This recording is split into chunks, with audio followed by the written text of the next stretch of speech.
د پکتیکا ولایتي روغتون د ارتقا په مناسبت جوړې شوې غونډې ته والي مولوي عبدالله مختار وویل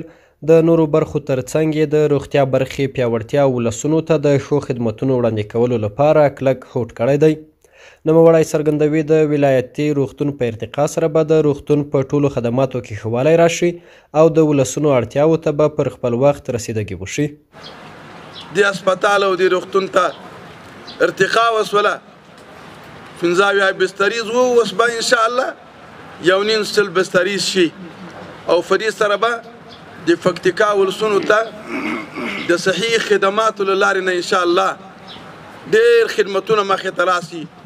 د عامې روغتیا ریاست مسؤلین وایي د دوی له ډېرو هلو ځلو وروسته ولایتي روغتون 150 بستره ته ارتقا وکړه او په نږدې راتلونکي کې به د ځینو نورو ولسوالیو روغتونونه هم ارتقا وکړي. دوی زیاتوي په دې ارتقا سره د روغتون په ټولو برخو کې پرمختګ او ښه والی رامنځته کیږي، د کارکوونکو او وسایلو شمیر به یې زیات او د ناروغانو ستونزو ته به پرته له ځنډه رسیدنه کیږي.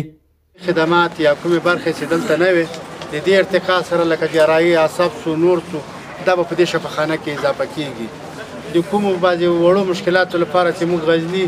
او یا ګردیز ته مریضان ریفر کول یا لیږل، نور به له دې مشکلاتو نه انشاءالله تعالی خلاصیږو.